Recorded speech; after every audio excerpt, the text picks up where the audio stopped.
sama-sama tayong nag-worship sa Panginoon.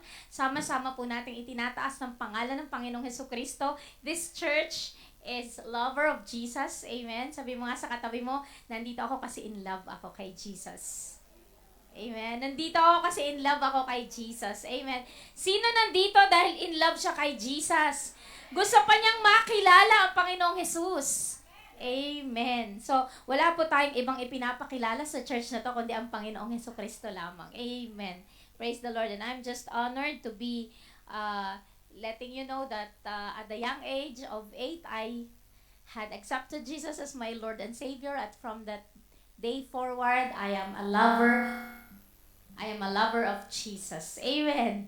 So, ang sarap po magmahal sa taong nagmahal sa'yo ng lubos. Amen. He died for my sins, and I know that I'm a sinner, so I thank God because I have Jesus in my heart. Amen. So tayo yumukod, manalangin.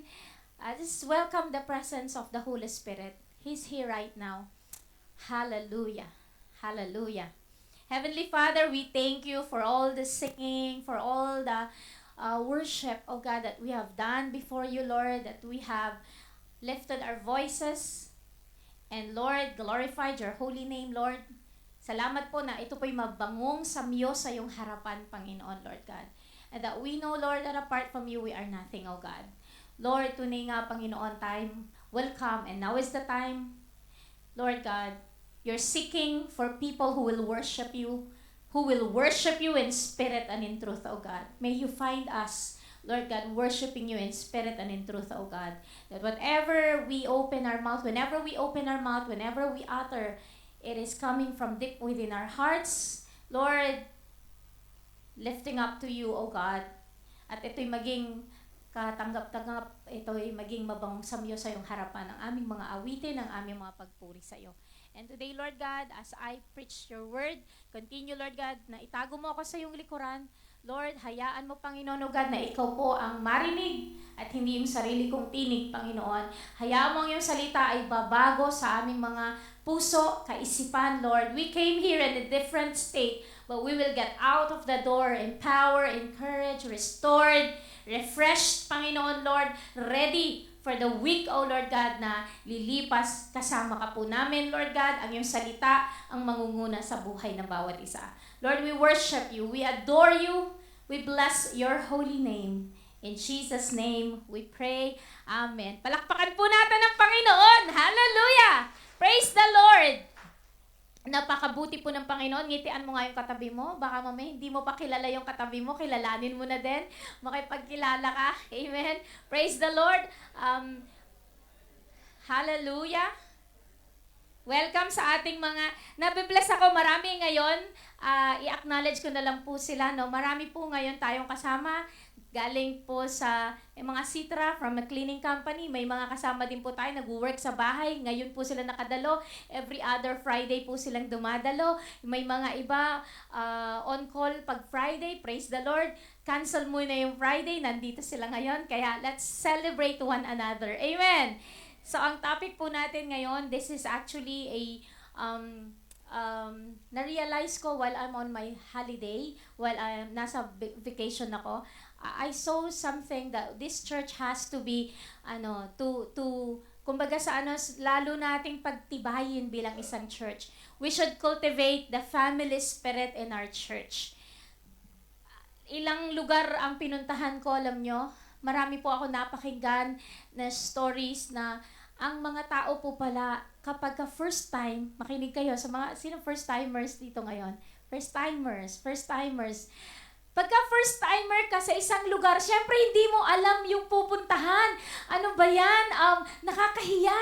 Baka mamaya hindi ako pansinin. Baka you have so much in your mind na hindi mo alam kung ano yung madadatnan mo. So alam nyo, sa ibang mga churches na pinuntahan ko while I'm on vacation, doon ko na-realize gaano ka-importante the moment one person enters the room, first time. Amen. Diyan pumapasok ang ministry ng ushers na dapat may sumasalubong. Hello, may yakap, may kamay, there should be that kind of spirit in the church. And alam nyo, praise the Lord naman, kasi may mga nagbibigay naman ng feedback dito sa church natin, dun sa mga first-timer at bumalik at nagpatuloy. Nabibless naman daw po sila dahil the first time that they entered the room, meron naman pong nakipagkilala at nag-welcome sa kanila. Pero napaka-importante po ito. So this is what we are going to study today. So makinig ka kapatid, importante po ito. Cultivating family spirit in our church. Amen. So, ang tawag sa church natin is JCSGO, Bahrain Family. Bakit? Kasi, ilan po tayo? Bahrain, Germany, Spain, Canada, US, hindi ko alam kung may Singapore tayo, may Hong Kong, Macau, Japan, saan pa yung lugar natin. Bawat isa ang tawag family. Sa amin, sa probinsya, Mangaldan, family. Dagupan sector, pero Dagupan family. So, Lingayen family, we call ourselves family. Bakit? Kasi a church that you belong should be a family. This Bahrain is a family away from home. Meron kang family dito sa church, may family ka din sa Pilipinas. Are you with me? Kumbaga, this is your second family. Yung first family mo, yung personal at physical na family mo, but you have JCSGO as your family. Amen. So yun po. God knew that people would need help along the way as they struggle against an unseen enemy. It is a privilege and a blessing to belong to a spiritual family. Alam niyo po ba na, alam mo na meron kang church na, please pray for me. Tapos may alam kong kapatiran na nagpe-pray sa'yo. Amen po ba? So this is where you belong. May problema tayong kinakaharap. Bawat isa, lalo wala kang pamilya dito, mag-isa mo lang abroad, meron kang problema na hindi mo pwedeng sabihin sa Pilipinas yung problema mo. You have a family. Amen? Amen. So, it's a privilege and a blessing to belong to a spiritual family. Alam nyo, teka lang. Ayan. So, napaka-importante ng family na kinabibilangan natin. And this church, I find it as a family. The reason why I'm here, the reason why nag-i-enjoy ako na nagsiserve sa Panginoon, because I know I have to be an available person next to the next person. Kumbaga, a friend to call, may mga times po na wala akong may pasok ako kinabukasan, maaga po ang gising ko, dapat 5 o'clock, gigising din ako kasi preparation, and then I have to come to work at 6:30, 6:45. May mga times, mga kapatiran natin, may nangyari, nasa hospital hanggang madaling araw, nandun ako, nasa police station, hanggang madaling araw, nandun ako. Alam niyo yun? Because simply, they don't have family. And you have to be there, available for them.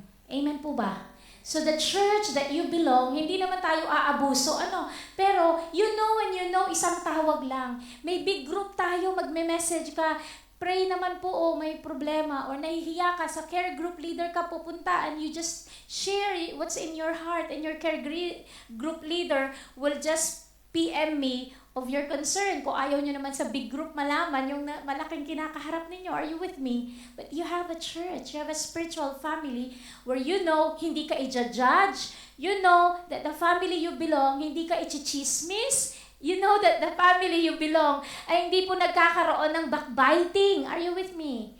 So this is where you belong. Amen. Our church family should be a source of encouragement and blessing. Our church family should be a demonstration of love and acceptance, should offer people safety, validity, warmth, and welcome. Binavalidate natin. Amen, yung tao.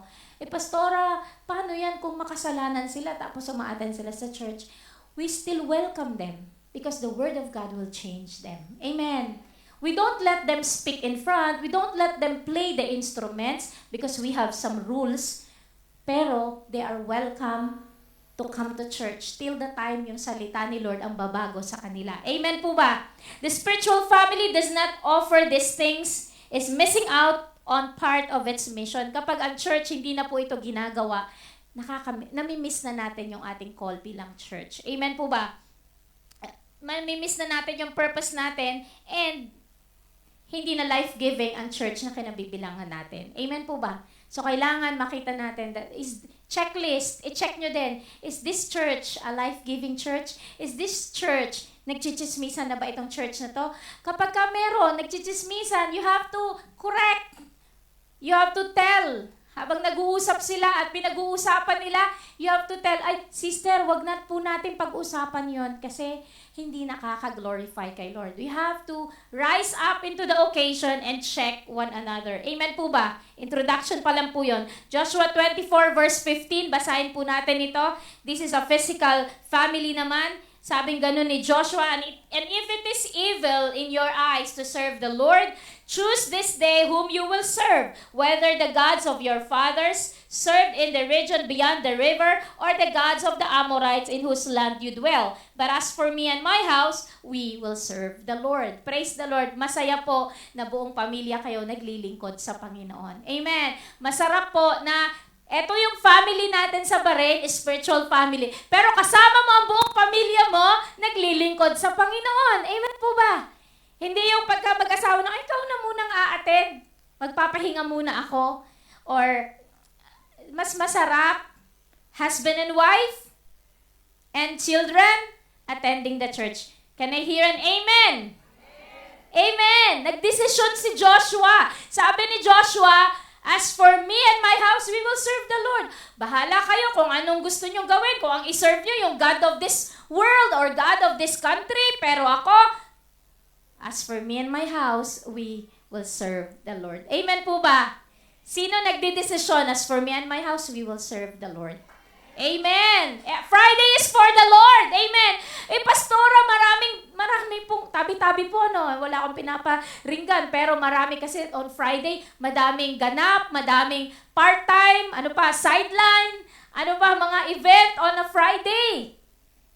Pastora, pasensya na po. Hindi, may event ng Thursday, o, diba? Tapos, ang tendency, it would extend, hindi ka na makatulog, and Friday is your rest day. Sorry, Pastora, pwede mag-online na lang ako kasi, tabi-tabi po. You know yourself. Friday is for the Lord. Make yourself ready on a Friday. Amen.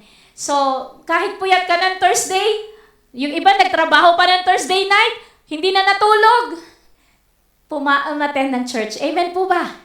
Because Friday is for the Lord. Amen. As for me and my house, we will serve the Lord. Amen. So we encourage promptness. We encourage bawat isa sa atin na Friday is for the Lord. Amen. But hindi natin minimenos yung nag-a-attend ng online. Kasi mas masarap din naman na may online at nakakadalo sila. But if you have the chance to come to church, come to church. Iba kasi yung physical kesa yung online. Amen po ba? Walang yakapan sa online. Walang beso-beso sa online. Walang shake hands sa online. Iba pa rin ang physical. Of course, we encourage those people na nasa online. We miss you, mga nasa online. Kung wala naman kayo dito sa Bahrain, talagang manood kayo online. But if you have the chance to come physically, come to church where there is a family atmosphere. Amen! It is both a privilege and a responsibility to belong to a spiritual family. Privilege kasi nandito tayo, kasama tayo sa family. But it's also a responsibility. We have to help maintain the unity of the family. Sa isang tunay na pamilya, may tatay, may nanay, may mga magkakapatid. Minsan, ang mga magkakapatid, ano nangyayari? Nagkakaroon ng away-away, samaan ng loob, tampuhan. Amen po ba? Ganon din po spiritual family. Meron din pong ganon. Kaya lang, praise the Lord, kasi may mga responsableng ate at kuya na sa church natin. May mga care group tayo to take care of you. Sila na yung nag-aasikaso. Lumalaki ang church eh. Hindi ko na kayang hawakan lahat. But then thank you sa mga care group leaders. Taas ng kamay ng mga care group leaders. Mga masisipag, mga nag-aalaga ng mga kaluluwa, ng mga miyembro. Alam nyo, you have a responsibility. Dumadami ang miyembro, nahihirapan kayo to handle, you have a responsibility to belong. Amen po ba? Sabi mo, you have a responsibility. Amen. May responsibility ka. Amen. Mag-aalaga ka. Something is expected of us from our God and our Father when we belong to a spiritual family. May ina-expect si Lord sa atin. There are family expectations that God will help us with as we learn to love and honor Him. Kapag minamahal po natin si Lord, kanina kumakanta tayo, Jesus, mahal na mahal natin si Jesus. I will sing forever. Jesus, I love you. When you love Jesus, mahal mo din yung tao na nasa tabi mo. Tignan mo nga yung taong nasa tabi mo. Dapat mamahalin yan. Spiritual families care about one another. Mamahalin. Sabi mo, mamahalin. Hindi yung pag nakatalikod, ikinikwento mo. Nagkukwentuhan tayo, tapos yung katabi natin, naikukwento pala na, makwento ko lang si Minsan ganun din ako patawad Lord. Pero, spiritual family care about one another. Mahal po natin ang isa't isa. Amen po ba? Ngayon, kapag nagkakasala tayo dahil na pag-uusapan natin, hingi agad tayo ng tawad sa Panginoon. Amen? Para hindi tayo nagkakasala. Spiritual families care about one another. Amen. Minsan bigla na lang maiisip mo, si sister, si brother. Then what's going on with him? Minsan nagigising ka ng madaling araw, ang i-reveal sa'yo ni Lord, mukha ni brother o ni sister. Ano kayang pinagdadaanan niya? Then you just pray for this person. Kasi nagigising pala si Lord ng intercessor para dun sa tao na yon. Pero, walang gumising. Tapos ikaw, nag-respond ka na, iihi ka pala, gumising ka. And then God gave you a name of a member of the church. Ano kaya pinagdadaanan niya? Let me pray for this person. Amen po ba? Naiintindihan niyo po ba? This is a family where we care for one another. 1 Peter 5:8 and 9. Be sober-minded, be watchful. Your adversary, the devil, prowls around like a roaring lion, seeking someone to devour. Resist him, firm in your faith, knowing that the same kinds of suffering are being experienced by your brotherhood throughout the world. Amen. So, may mga kapatiran tayo sa buong mundo. They are suffering also. So, alam niyo po ba na dapat tayo ay maging mapanalanginin at labanan po natin kung ano yung pinagdadaanan natin. And then, if hindi natin kaya, call a friend, call a sister, call a brother, call your care group leader. Just cry it out. Cry out kung ano yung nararamdaman nyo. Babae sa babae, lalaki sa lalaki. Amen po ba? Pinagbabawalan natin yung mga marami na tayong kaso kasi noon na lalaki, babae, nagfo-fall sila. So what we do right now is ang care group babae, ang care group lalaki, so that we don't make the same mistake na may mahuhulog sa tukso and then masisira ang relationship sa church. So, kaya mapapansin nyo ba't ang care group natin ay babae, lalaki, we want to avoid that kind of, kumbaga si Satan nanunokso, but matalino tayo, we don't want Satan, we don't give Satan a foothold. Amen. So, you cry out to a person na alam mong mapagtitiwalaan mo. Kung may pinagdadaanan ka, akala mo ikaw lang ang may pinagdadaanan. Yung pala, nung sinare mo yung kwento mo daan sa care group mo, yung ka-care group mo, ganun din pala ang pinagdadaanan or pinagdaanan niya na at alam niya kung paano i-deal. And so, you had the right person para samahan ka dun sa pinagdadaanan mo. Amen po ba? Making sense? Kaya tayo din po, let us be sober-minded, be watchful tayo, kasi ang kaaway natin ay naghahanap ng masisila. Ibig sabihin, aabang-abang ang kalaban. Ito, medyo gewang-gewang sa faith. Babanatan ko to. Are you with me? So, kailangan meron tayong covering. May family tayo na nagpapanalanginan tayo sa isa't isa. Hindi po masama na magsabi, please pray for me, include me in your prayers. Mas maganda po yon. Kasi ako, kapag may nag-PM, marami na mag-PM. Pag may nag-PM sa akin, Pastora, pag-pray mo ako, right there na sinabi mo, I'm gonna pray for you. Kasi I know na hindi ko alam yung situation mo, but I'm gonna pray for you because you need a prayer. Amen. So, anong gagawin natin? Si Satan, naghahanap ng masisila. I-resist mo siya. Amen? palalayasin mo siya, at kung hindi mo naman kakayanin, humingi ka ng help dun sa mga kapwa mo, ka-Bible study mo, ka-care group mo. Because prayer is powerful, and yung bonding natin as we love one another, tumatatag po yung ating pananampalataya. Na alam mo, may kapartner ka sa iyong pinagdadaanan. Amen. And so, alam natin na pag napagtagumpayan natin, hindi lang pala tayo, marami pa pong may pinagdadaanan. Kaya pag sinabi mo, Pastora, pasan ko ang daigdig, akala mo lang yon, may marami pang mas mabibigat ang pinagdadaanan. But we're sharing this burden together and we become stronger. Are you with me? Nagkakaintindihan tayo. Nobody suffers alone. Hindi pwedeng mag-isa mo lang. Yung mga iba suicidal sila kasi mag-isa lang nila. Sinasarili lang nila. Amen. When someone is going through a rough time, we need to rally around them in prayer and do everything we can to strengthen and encourage them. Amen. So kapag may problema, may pinagdadaanan, we rally behind. We rally and pray for them and strengthen them. Nagkakaintindihan tayo? So, nararamdaman mo magaan. Amen po ba? Magaan. Kasi meron kang kasamang humaharap dun sa problema. Dun pumapasok yung mga care group leaders natin. And I'm praying for all the care group leaders to always be, alam mo yun, responsible kasi kayo ang nakakahawak ng mga tao. Hindi ko sila nahahawakan lahat. Hindi ko alam kung anong concern nila. But I pray and I declare, strengthen all the care group leaders because that is your call para mag-alaga. Ako naman, yung mga care group, inaalagaan ko in prayers din po. Nagkakaintindihan tayo? That's why the church is growing because we have a system na may mga maliliit na may mga bago, kailangan ma-incorporate sila sa care group, may mag-alaga.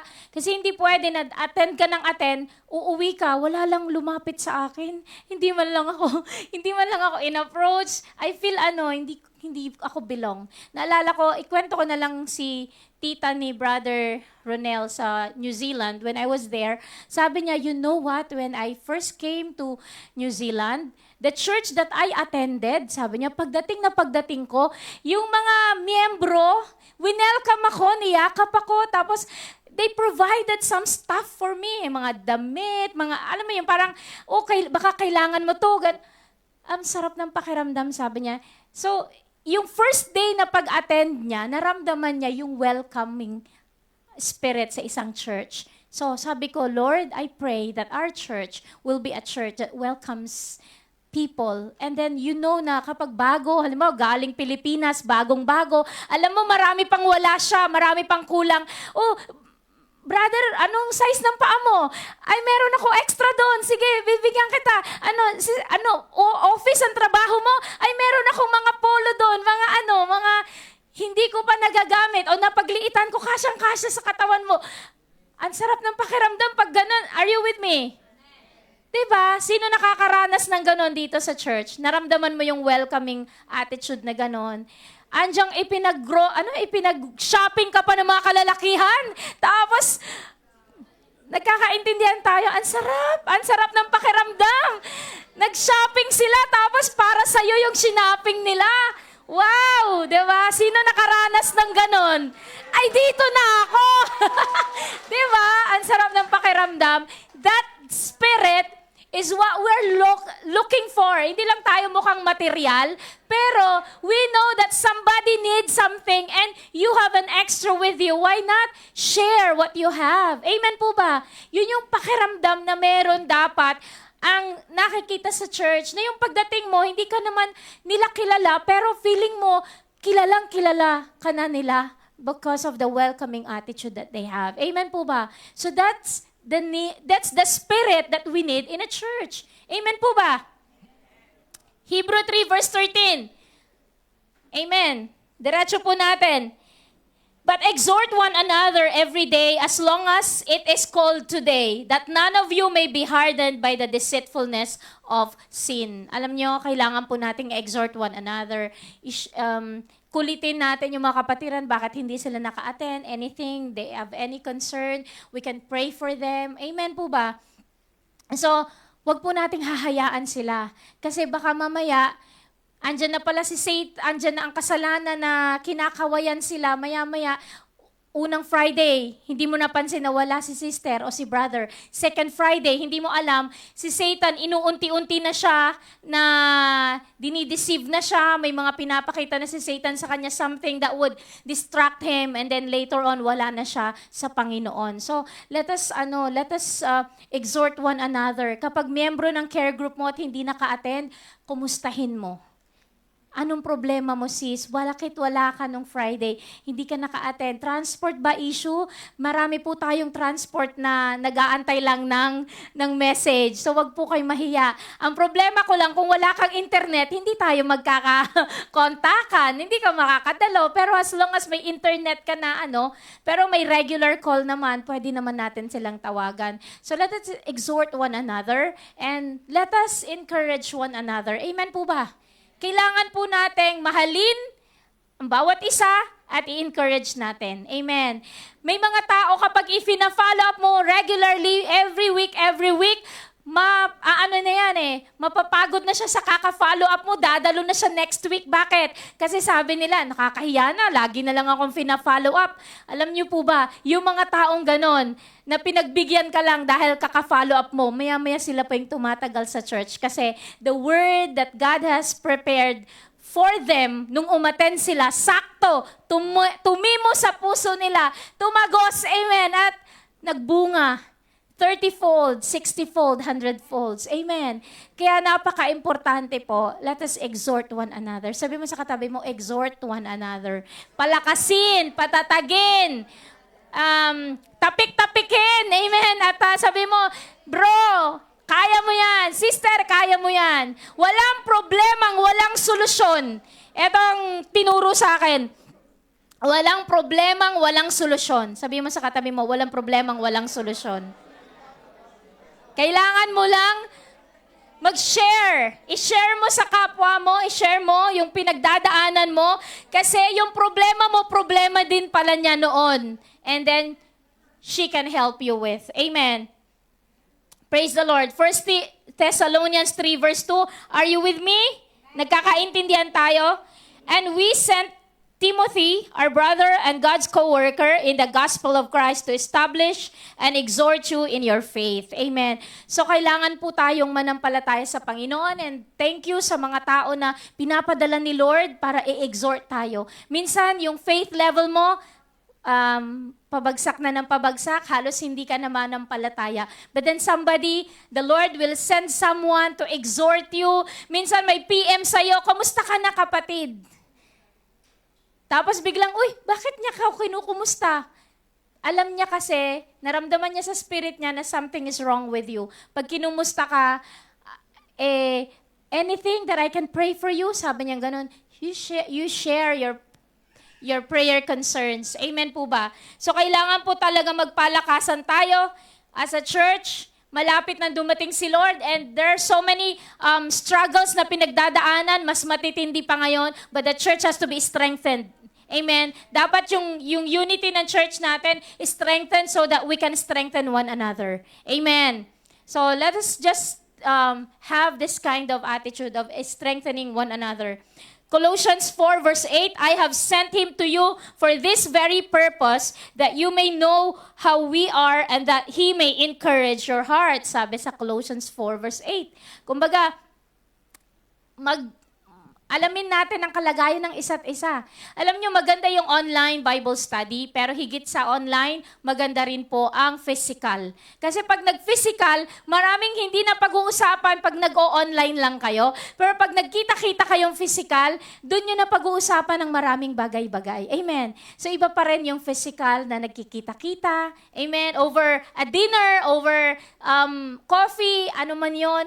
Pero maganda po na nagpapalakasan tayo sa isa't isa. So for example, hindi kayo magkita physically on a weekly. Magkita kayo pag Friday, sama-sama kayo. Sige, mag-usap muna tayo. Kahit 30 minutes, kwentuhan tayo, kamusta na tayo.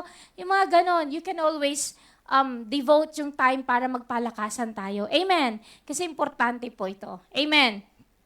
Why I'm telling this? Kasi po, lumalaki ang church. At pag lumalaki ang church, hindi na natin masyadong napapansin yung ibang dumarating.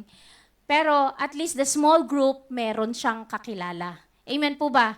So, halimbawa, sila Sister Chris and Sister Laura, they belong to a small group na magkakilala sila. So, kahit sila lang, at least they have their group. Kayo din, na mga kalalakihan, may mga grupo kayo. Praise the Lord sa mga kalalakihan nung, kailan ba yun?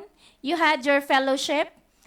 Monday, na nagpe-fellowship ang mga kalalakihan. Nakaka-bless kayo kasi you're an encouragement na nagsasama-sama kayo, ini-incorporate nyo yung gawain sa inyong pagsasama sa one evening, kainan, pero may gawain. Praise the Lord. That is really a commendable thing that you do. So, kailangan po ang family natin as a church, maging intact tayo and nagpapalakasan tayo sa isa't isa. Praise the Lord. So, etong encouragement ko, wag lang po yung members ang ini-encourage, pati yung care group, i-encourage nyo din. Kapag kayo'y mga miyembro, kumusta na rin kaya si leader ko? Kumustahin ko din siya. So, the leader, taking care of you, kumustahin nyo din. Baka mamaya may pinagdadaanan din. We can always, alam nyo yun, and encourage one another. Amen. Hallelujah. Ephesians 4:2-3. Basahin po natin ang sabay-sabay. With all humility and gentleness, with patience, bearing with one another in love, eager to maintain the unity of the Spirit in the bond of peace. So, humility, alam nyo, pag na kay Kristo ka na, amen, dapat natatapyas na natin yung mga kayabangan natin, natatapyas na po yung mga ako magaling, mas magaling ako sa Kanya. Tanggalin na po natin yung ganon. Let's have this spirit of humility. Amen. Maraming mas matatalino dito. Yung iba, aral, graduate. Yung iba, ordinaryo lang. Wag nawa na maranasan ng mga ordinaryo at hindi graduate na parang nililiit ako kasi ano lang ako, cleaner lang ako, katulong lang ako sila, mga professional. Let it not be a wall that separates this church because of your profession and because of your, maliit lang ang sahod ko. Sila, ang lalaki ang sahod nila, pinag-uusapan nila, mga signature. Hindi ako makabili ng mga sapatos na pinag-uusapan nila. Ang mamahal. Hanggang ukay-ukay lang ako. Hello? So, hindi po ganon. Humility, okay lang. Sorry naman sa term, pero totoo yun, di ba? Minsan our mindset, may God change us. We do not allow yabang, kayabangan na mag-reign sa church, but we exhort one another to be in humbleness. Amen? In gentleness. Praise the Lord. Are you with me? Nagkakaintindihan tayo. Bearing with one another in love. Nagbe-bear one another in love. Minamahal natin ang isa't isa kahit hindi kaibig-ibig. Amen. Mamahalin mo kahit hindi kaibig-ibig. Amen. Praise the Lord. Hallelujah. Eager to maintain the unity of the Spirit in the bond of peace. Diba? Kailangan tayo po ay bonded in the bond of peace. We don't want the church to be fighting with one another. We don't want this church na nag-aaway-away. Pag lumalaki ang church, nagkakaroon ng mga ganong mga casualty. May mga iba umalis ng church because of samaan ng loob. We don't want that to happen. We might not be perfect church, but we don't like this to happen amongst us. Kaya po, kung may nararamdaman kayong ganon, in Jesus' name, binabind natin at hindi natin hinahayaang mag-reign sa ating kalagitnaan. Amen po ba? Eto, Matthew 5:23-24, importante ito. So if you are offering your gift at the altar, and there remember that your brother has something against you, leave your gift there before the altar and go. First, be reconciled to your brother, and then come and offer your gift. Kapag may naalala kang kinakasamaan mo ng loob, alam mo yun, mag-o-offering ka kay Lord. Inaayos mo yung relationship mo kay Lord kasi nag-o-offering ka, pero hindi ka naman reconciled sa iyong kapatid, sa iyong, amen po ba? Sa iyong asawa, sa kung sino man ang kaaway mo, mag-ayos muna kayo. Kasi mas masarap na nag-offering ka kay Lord.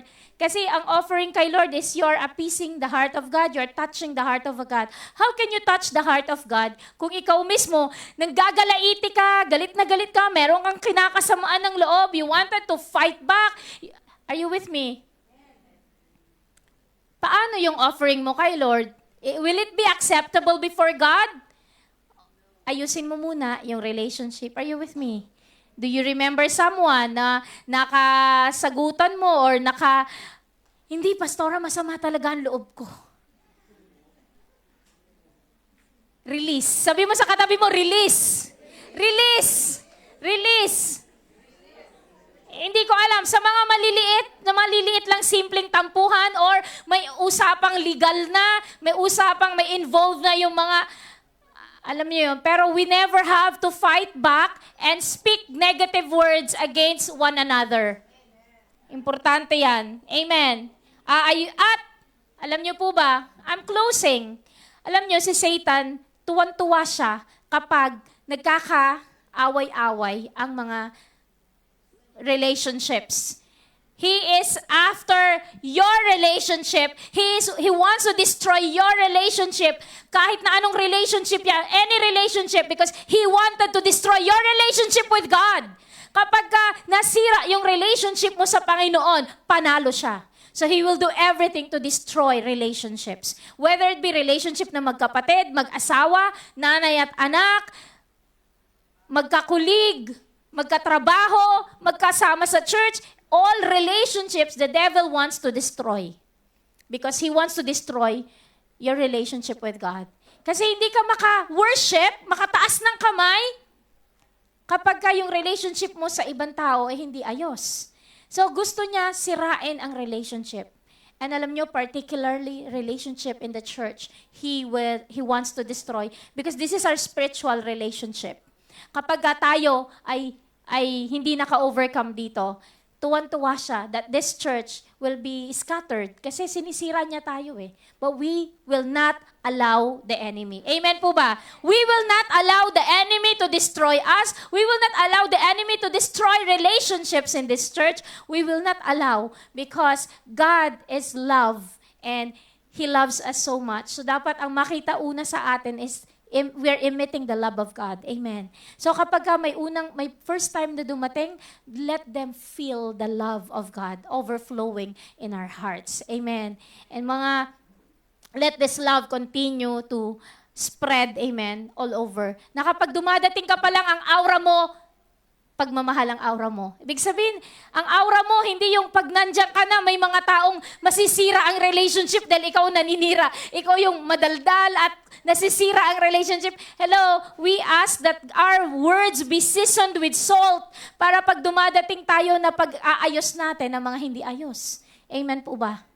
Our feet is, tawag dito ang boots natin is, we are prepared to share the gospel of peace, which is Jesus Christ. Amen. He is our eternal peace, sabi nung awitin kanina. Let's stand up in the presence of the Lord. I just want you to feel the love of God in this hall. Hayaan po natin na bumalik po tayo sa pag-ibig ng Diyos. Dahil kapag ramdam mo yung pag-ibig ni Lord, you can give love to other people.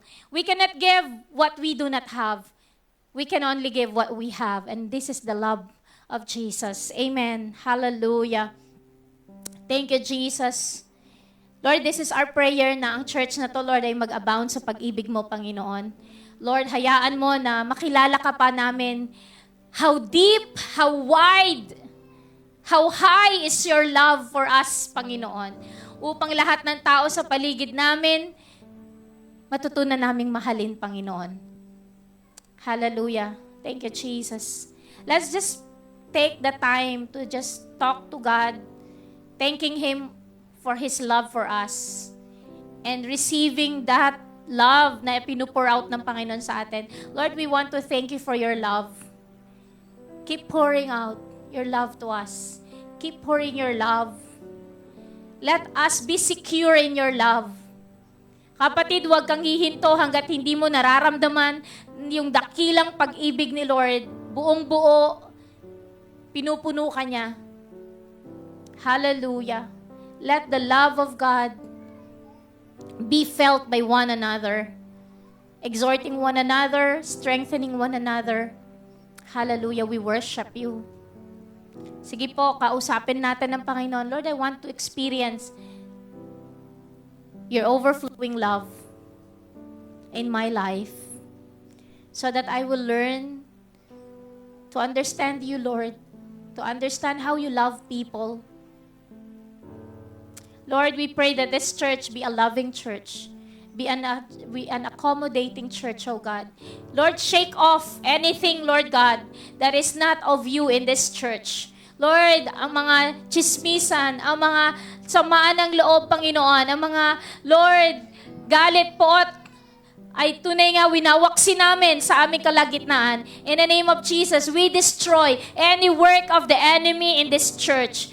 Whatever the enemy is boiling para i-destroy ang church na to, sa pangalan ni Jesus, we destroy you, Satan. You have no power over this church. You have no power over the lives of my brothers and sisters in this church. This church is a loving church. Hallelujah. This church is a purified church. It's a bride of Christ without spot, wrinkles. The church, the bride that Jesus will come back. Hallelujah. Lord, this is our prayer. Na bawat isa sa amin ay maging handa tumanggap, Panginoon, O God, ng dakilang pag-ibig mo, Panginoon, upang ang mga tao ang nakikita sa amin ay dakila mong pag-ibig. Hallelujah. We worship you. There's one song that we sang kanina, yung Jesus, I Love You. Let's just sing that song as a pledge of love to God. Dahil hindi mo magawang mahalin ang ibang tao kung hindi mo